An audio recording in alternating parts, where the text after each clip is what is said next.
ഞാൻ എന്താ വെച്ചാൽ പറയണത് ഇപ്പൊ ഓക്കെ നമ്മൾ ഈ ബജറ്റിന്റെ അകത്ത് ടാക്സിന്റെ പരിധി ഉയർത്തി എന്ന് പറയുന്നത് വലിയൊരു കാര്യം തന്നെയാണ്. കാരണം അതെന്ത് ചെയ്യുന്ന പറഞ്ഞാൽ അതിൻ്റെ അകത്ത് ഈ പർച്ചേസിങ് പവർ കൂട്ടും, അതില്ല എന്നൊന്നും പറയുന്നില്ല. പക്ഷെ എത്ര വർഷമായിട്ട് ഈ പറയുന്ന രീതിയിലേക്ക് ഒരേ ലെവലിൽ, കാരണം ഇൻഫ്ലേഷൻ റേറ്റ് ഒക്കെ കൊണ്ടിരിക്കുന്ന സമയത്ത് ഒരേ ലെവലിൽ എത്രയോ കാലങ്ങളായിട്ട് കൂട്ടാതിരുന്ന ഒരു സാധനമാണ് ഇപ്പൊ കൂട്ടിയിട്ടുള്ളത്. രണ്ടാമെന്ന് പറഞ്ഞാൽ അത് ന്യൂ ടാക്സ് റെജീമിലാണ് ഈ മാറ്റങ്ങൾ വന്നിട്ടുള്ളത്. ന്യൂ ടാക്സ് റെജീമിന്റെ അകത്ത് എന്ത് ചെയ്യുന്നു, ഒരു ഡിഡക്ഷൻസും ഇല്ല. ഞാനത് പറയാൻ കാര്യം എന്താണെന്ന് വെച്ചാൽ, ഡിഡക്ഷൻസ് എന്ന് പറഞ്ഞാൽ ഒരു വീടുള്ള ഒരാൾക്കും വീടില്ലാത്ത ഒരാൾക്കും എന്ന് പറഞ്ഞാൽ അവർ വീടിന് വേണ്ടി വരുന്ന ഹൗസിംഗ് ലോണോ ഇൻട്രസ്റ്റിനോ ഒന്നും തന്നെ എന്തുള്ള ഇളവ് ഇതിൻ്റെ അകത്ത് വരുന്നില്ല. ഈ പറയുന്ന സാധനത്തിനകത്ത് കൂട്ടിയതിന് ഞാൻ പോസിറ്റീവായിട്ട് തന്നെ കാണുന്നു. കാരണം അത് ഇക്കോണമിയിൽ എന്ത് ചെയ്യുന്നു എന്ന് പറഞ്ഞാൽ അതൊരു ഡിമാൻഡ് ഉയർച്ച ഉണ്ടാക്കും സ്വാഭാവികമായിട്ടും. കാരണം വർഷങ്ങളായിട്ട് എന്ന് വെച്ചാൽ എത്രയോ വർഷങ്ങളായിട്ട് യാതൊരു തരത്തിലും മാറ്റമില്ലാതെ ഇപ്പം തന്നെ ഇൻകം ടാക്സിന്റെ നമ്മൾ നോക്കിക്കഴിഞ്ഞാൽ കോർപ്പറേറ്റ് ടാക്സ് എന്ന് പറയുന്ന സാധനം 17% മാത്രമാണ്. കോർപ്പറേറ്റ് ടാക്സിനേക്കാൾ കൂടുതലാണ് ഇൻകം ടാക്സ് വരുന്നത്.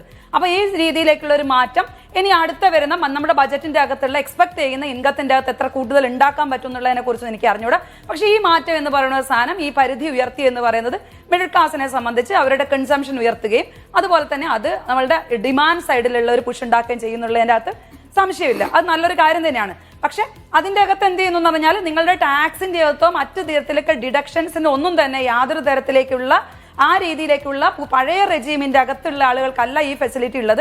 എല്ലാവരും ന്യൂ റെജീമിൽ കൊണ്ടുവരികയും അതേസമയം തന്നെ എന്ത് ചെയ്യുന്ന പറഞ്ഞാൽ ഇപ്പം വീടുള്ള ഒരാൾ, ഇപ്പം ഞാൻ എന്നെ സംബന്ധിച്ച് എന്ത് ചെയ്യുന്നത്, എൻ്റെ വരുമാനത്തിന്റെ, ഞാൻ ഉണ്ടാക്കിയ എനിക്ക് കിട്ടിയിരിക്കുന്ന വരുമാനത്തിന്റെ ബഹുഭൂരിപക്ഷം ഭാഗം ഒരു വീട്ടിന്റെ അകത്തേക്ക് ഇൻട്രസ്റ്റ് ആയിട്ട് കൊടുക്കുന്ന, പ്രിൻസിപ്പൽ എമൗണ്ട് ആയിട്ട് കൊടുക്കുന്ന ആൾക്ക് ഈ ബെനിഫിറ്റ് കിട്ടുന്നില്ല.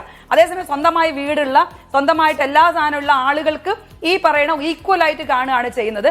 അപ്പൊ സ്വാഭാവികമായിട്ട് എന്ത് ചെയ്യുന്നു എന്ന് പറഞ്ഞാൽ ഓൾഡ് റെജീമിലുള്ള മാറ്റത്തിന്റെ അകത്തേക്ക് ഇത് കൊണ്ടുവന്നിട്ടുള്ള കഴിഞ്ഞ വർഷം മുതൽ എന്ത് ചെയ്യും, ന്യൂ റെജിമിലേക്ക് ആളെ മാറ്റാൻ വേണ്ടിയിട്ടുള്ള ഒരു വലിയ രീതിയിലേക്കുള്ള സാധനം. കാരണം നമുക്കുള്ള എല്ലാ തരത്തിലേക്കുള്ള ഇത്തരം ഡിഡക്ഷൻസിനെയും ഒഴിവാക്കിക്കൊണ്ടുള്ള ഒരു ടാക്സ് പോളിസിയിലേക്ക് നമ്മൾ നയിക്കുകയാണ്. എനിവേ അത് ഒരു പോസിറ്റീവായിട്ടുള്ള മാറ്റമായിട്ട് നമുക്ക് കാണാൻ പറ്റും. പക്ഷെ ഞാൻ പറയുന്ന ഒരു കാര്യം എന്താ വെച്ചാൽ, കഴിഞ്ഞ 2018-19 മുതൽ 23-24 വരെയുള്ള കാലഘട്ടങ്ങളിൽ ഉണ്ടായിട്ടുള്ള ഇന്ത്യൻ ഇക്കോണമിയിലെ GDP-ന്റെയോ അല്ലെങ്കിൽ നമ്മളുടെ സ്ട്രക്ചറിൽ ഉണ്ടായിട്ട് എംപ്ലോയ്മെന്റ് സ്ട്രക്ചറിലുണ്ടായ മാറ്റത്തെ നമ്മൾ കാണേണ്ടതുണ്ട്. കാരണം അത് കാണുന്നത് വെച്ചാൽ 42.4% ആളുകളായിരുന്നു 2018-19 കാലത്ത് ഈ പറയുന്ന രീതി അഗ്രികൾച്ചർ സെക്ടറിൽ വർക്ക് ചെയ്തിരുന്നെങ്കിൽ ഈ പറയുന്ന 23-24 അത് 46.1% കൂടുകയാണ് ചെയ്തത്. ഇൻഡസ്ട്രിയൽ സെക്ടറിന്റെ ശതമാനം, ഇൻഡസ്ട്രിയൽ സെക്ടറിൽ വർക്ക് ചെയ്യുന്ന ആളുകളുടെ എണ്ണം കുറയുകയും സർവീസ് സെക്ടറിൽ വർക്ക് ചെയ്യുന്ന ആളുകളുടെ ശതമാനം കുറയുകയാണ് ചെയ്തിട്ടുള്ളത്. അതിന്റെ അർത്ഥം എന്ന് പറഞ്ഞാൽ ഈ കഴിഞ്ഞ കുറച്ച് കാലങ്ങളായിട്ടുണ്ടായിരിക്കുന്ന മാറ്റം എന്ന് പറഞ്ഞാൽ കൂടുതൽ ആളുകൾ കാർഷിക മേഖലയിലേക്ക് അടിഞ്ഞുകൂടുന്ന ഒരു അവസ്ഥയാണ് നമ്മൾ കാണുന്നത്. അതേസമയം തന്നെ കാർഷിക മേഖലയിലെ GDP കോൺട്രിബ്യൂഷനും സർവീസ് സെക്ടറിന്റെയും തമ്മിൽ നോക്കുന്ന സമയത്ത് സർവീസ് സെക്ടറാണ് ഏറ്റവും കൂടുതൽ, ടേഴ്സറി സെക്ടറാണ് ഏറ്റവും കൂടുതൽ എന്ത് ചെയ്യുന്നത്, GDP കോൺട്രിബ്യൂട്ട് ചെയ്യുന്നത്.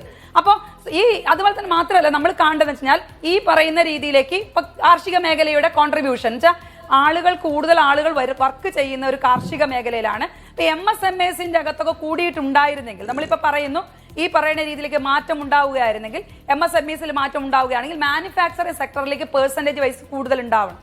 പക്ഷേ മാനുഫാക്ചറിംഗ് സെക്ടറിന്റെ അകത്ത് ഇത്തരത്തിലേക്കുള്ള ഒരു കൂടുതൽ ഉണ്ടായിട്ടില്ല എന്ന് മാത്രമല്ല, 17-18 മുതൽ 23-24 കാലഘട്ടം വരെ മാനുഫാക്ചറിംഗ് സെക്ടറിലെ ടോട്ടൽ ഈ പറയുന്ന രീതിയിലേക്ക് കോൺട്രിബ്യൂഷൻ എന്ന് പറയുന്ന സാധനം കുറയുകയാണ് ചെയ്തിട്ടുള്ളത്.